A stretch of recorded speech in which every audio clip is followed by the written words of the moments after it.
Nous vous invitons à vous abonner si ce n'est pas encore fait, à activer la cloche pour être au courant de nos prochaines vidéos, à nous suivre sur nos réseaux Facebook, Instagram, adventiste.mq. Bon visionnage et prenez soin de vous.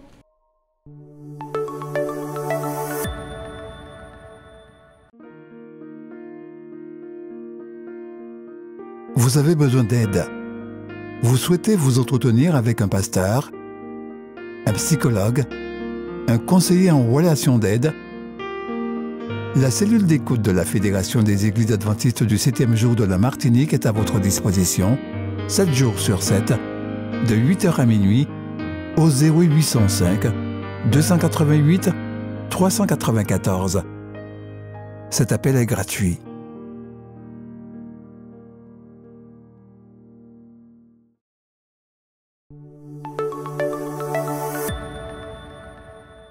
Le réformateur Martin Luther vivait dans un paisible monastère allemand dans lequel il partageait sa chambre avec un ami intime, les deux professant un amour inébranlable pour la cause de la vérité. Cependant, tandis que Luther décida de déclarer la guerre pour la cause de la Réformation, son ami resta au monastère pour prier et intercéder pour lui. Une nuit, l'ami de Luther fit un rêve. Il vit un vaste champ s'étendant jusqu'à l'horizon, mûr pour la moisson. Il vit aussitôt un personnage solitaire tentant de récolter toutes les moissons, tâche impossible. Il put bientôt voir le visage de cet ouvrier solitaire. C'était Martin Luther lui-même. Ce rêve lui enseigna une grande vérité. Il valait mieux qu'il cesse de prier pour son ami et se mettre au travail avec lui. Se lancer, est-ce ce qui différencie l'action de l'intention?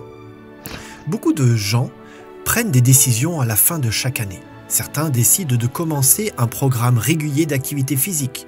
D'autres décident d'économiser ou de perdre quelques kilos en trop. Cependant, aucune résolution n'est aussi importante que celle qui concerne notre vie spirituelle. Il est donc essentiel de commencer l'année en renouvelant ou en instaurant des principes de fidélité et d'engagement envers Dieu. Dieu nous supplie, par sa miséricorde, de lui offrir nos corps comme un sacrifice vivant, saint, agréable à Dieu, ce qui sera de notre part un culte raisonnable. Nous trouvons ce texte dans Romains 12, verset 2. Les résolutions suivantes doivent se trouver en tête de notre liste. Réserver du temps au début de chaque jour pour la communion personnelle avec Dieu, par la lecture de la Bible, la leçon de l'école du sabbat et la prière. Rassemblez votre famille chaque jour au début et à la fin de la journée pour un court moment de culte familial. Réaffirmez votre engagement d'observer le sabbat d'un coucher de soleil à l'autre. Considérez comme une priorité d'adorer Dieu en personne en assistant au service de culte à l'église. Ne jamais permettre à des options virtuelles de remplacer votre présence à l'église lorsque vous en avez la possibilité. Renouvelez votre engagement à la fidélité en apportant régulièrement vos dîmes et vos offrandes aussi régulières que Dieu vous accorde un revenu ou une augmentation de revenus. D'après la Bible, la dîme doit être de 10% de votre revenu. En ce qui concerne les offrandes, vous devez fixer un pourcentage à donner proportionnellement à tout revenu reçu.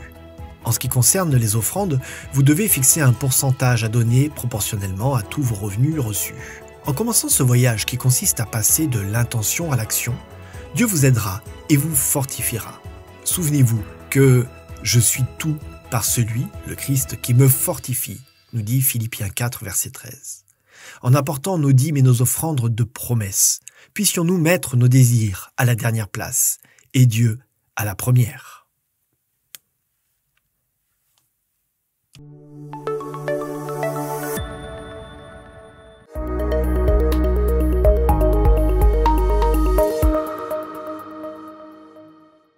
Salutations chers internautes, le thème du jour, face à l'impossible, comment garder la foi. Notre texte central se trouve dans Exode 14, versets 13 à 14. Moïse répondit au peuple, « Ne craignez rien, restez en place et regardez la délivrance que l'Éternel vous accordera aujourd'hui, car les Égyptiens que vous voyez aujourd'hui, vous ne les verrez plus jamais. L'Éternel combattra pour vous et vous, gardez le silence. » Mes frères et sœurs, aujourd'hui nous nous retrouvons au bord de notre mer Rouge. Ces moments de la vie où l'avenir semble fermé, où nous nous sentons pris au piège, où les murmures de découragement et d'ingratitude nous envahissent. Moïse et le peuple d'Israël ont vécu une situation semblable. Dieu venait de les libérer de l'esclavage en Égypte par des miracles retentissants. Et pourtant, à la première grande difficulté, leur foi vacille. Nous allons réfléchir à cette histoire pour apprendre à marcher avec confiance lorsque nous faisons face à des situations apparemment impossibles. L'épreuve, le cri de peur devant la mer Rouge. Le peuple d'Israël est sorti d'Égypte sous la main puissante de Dieu. Pourtant, lorsqu'il se retrouve coincé entre la mer Rouge et l'armée du Pharaon, il panique. Il dit à Moïse, « Est-ce parce qu'il n'y avait pas de tombe en Égypte que tu nous as emmenés pour mourir dans le désert ? Que nous as-tu fait en nous faisant sortir d'Égypte » Exode 14, verset 11. Ne sommes-nous pas souvent comme eux? Lorsque nous faisons face à des épreuves, notre première réaction n'est-elle pas souvent de murmurer, de nous plaindre, de douter de Dieu? Nous oublions les bénédictions passées et doutons de l'avenir. Dans nos vies, la mer Rouge peut représenter une maladie, un problème financier ou un conflit familial. Tout semble insurmontable, mais souvenez-vous, Dieu ne nous a pas amenés jusqu'ici pour nous abandonner. La tentation du murmure et de l'ingratitude. Le murmure est un poison insidieux. Il s'installe lorsque nous laissons nos émotions contrôler notre foi. Le peuple de Dieu avait vu les plaies d'Égypte, la colonne de nuée et de feu, et pourtant, face à la mer Rouge, il murmure. Cela nous rappelle que même après avoir reçu des bénédictions, nous avons tendance à oublier. Dans notre société moderne, combien d'entre nous se plaignent de ce qu'ils n'ont pas alors qu'ils sont entourés de bénédictions? Mais Dieu n'est pas limité par nos murmures. Il ne cesse d'aimer, de soutenir et de délivrer même lorsque nous doutons de lui. Si nous sommes infidèles, lui demeure fidèle, car il ne peut se renier lui-même. De Timothée 2, verset 13. La réponse de Moïse a été de garder le silence et d'attendre l'action de Dieu. Dans ce moment de panique, Moïse ne laisse pas les murmures le détourner de sa foi en Dieu. Il dit au peuple, « Ne craignez rien, restez en place et regardez la délivrance que l'Éternel vous accordera aujourd'hui. » Quand nous faisons face à nos propres mers rouges, cette parole est pour nous. Rester en place ne signifie pas être passif, mais arrêter de s'agiter dans la peur, arrêter de murmurer et faire confiance à Dieu pour agir. Parfois, Dieu nous demande de lâcher prise et de croire qu'il fera le nécessaire, même si nous ne voyons pas encore de solution. Dieu agit de manière spectaculaire. Il ouvre un chemin là où il n'y en avait pas. Il fond la mer Rouge pour que son peuple passe à sec. Parfois, nous avons juste besoin de patience et de foi pour voir ce miracle se produire dans nos vies. Quel est le rôle de la foi et de l'obéissance? Ce passage nous enseigne que la foi implique l'obéissance. Le peuple devait avancer, marcher entre les murailles d'eau. Imaginez la foi qu'il fallait pour faire ce premier pas. De la même manière, lorsque Dieu nous appelle à avancer dans l'inconnu, notre obéissance est la clé pour expérimenter sa puissance. Nous ne pouvons pas toujours voir l'issue, mais nous devons avancer en confiance. Rappelons-nous, sans la foi, il est impossible de lui être agréable. Quelles sont les applications pratiques? Que faire face à nos mers rouges? Premièrement, arrêter les murmures. Prenons l'habitude de remercier Dieu pour ses bénédictions passées, même au milieu des difficultés.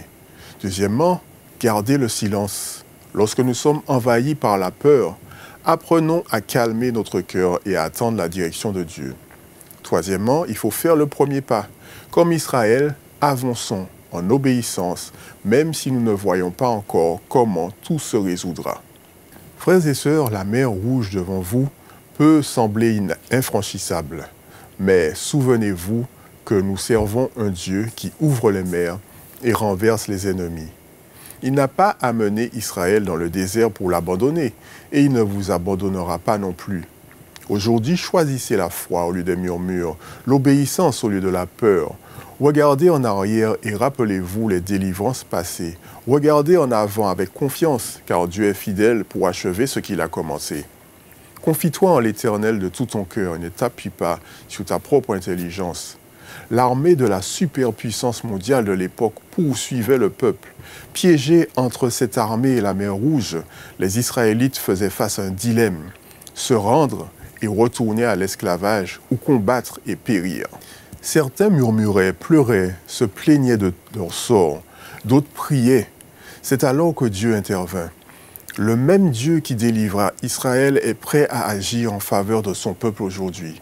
Les principes qui ont inspiré le peuple de Dieu à cette époque peuvent encore inspirer ses enfants. Moïse adressa alors ces mots au peuple. « N'ayez pas peur, tenez bon, et regardez le salut que le Seigneur va vous accorder aujourd'hui.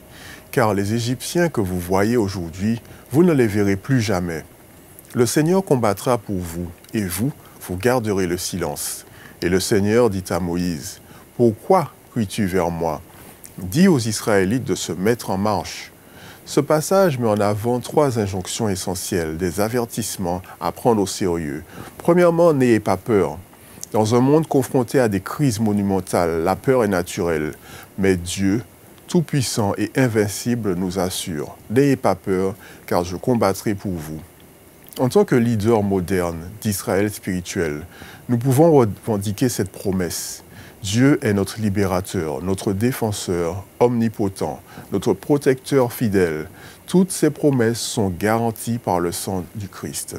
Dans les épreuves, il nous dit encore, « N'ayez pas peur, levez les yeux, je combattrai pour vous, je ne vous laisserai jamais ni ne vous abandonnerai. » Quelles que soient vos mers rouges, instabilité sociale, chaos politique, violence, catastrophe naturelle, rien n'est insurmontable pour Dieu. Nous n'avons rien à craindre pour l'avenir, sauf si nous oublions comment le Seigneur nous a conduits dans le passé. Deuxièmement, tenez bon. La deuxième exhortation est claire, tenez bon. Il ne s'agit pas de passivité, mais d'une détermination inébranlable, d'une foi solide et d'une vigilance spirituelle. Cela signifie rester ferme sur le fondement des vérités éternelles que Dieu nous a confiées.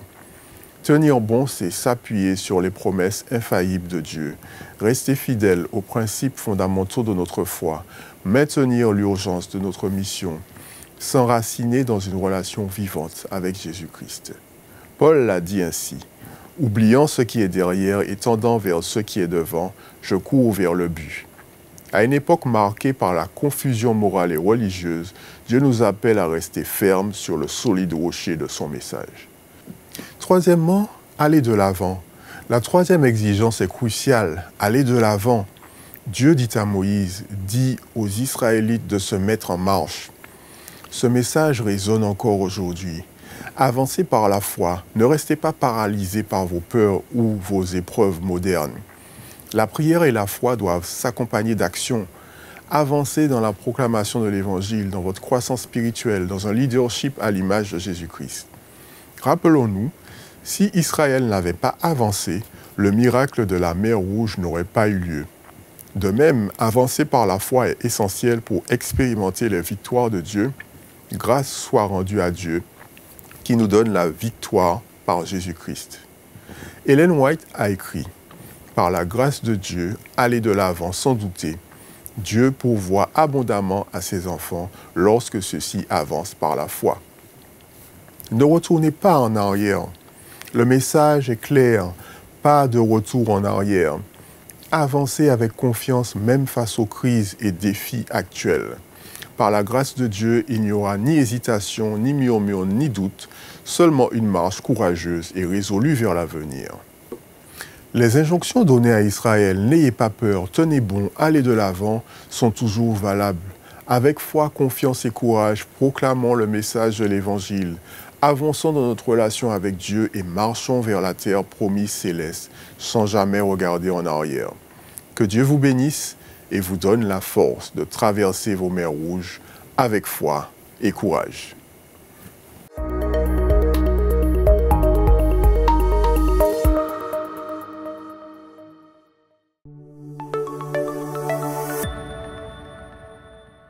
Faites l'expérience Espérance Média. Vibrez, écoutez et regardez. Votre radio Espérance FM en direct. Les podcasts de vos émissions préférées, les worship moments, tout à portée de main en un clic.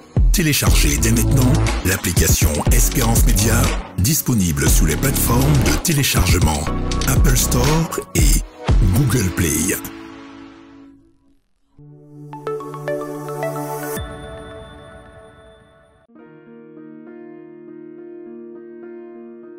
Vous avez besoin d'aide. Vous souhaitez vous entretenir avec un pasteur, un psychologue, un conseiller en relation d'aide. La cellule d'écoute de la Fédération des Églises adventistes du 7e jour de la Martinique est à votre disposition, 7 jours sur 7, de 8h à minuit, au 0805 288 394. Cet appel est gratuit.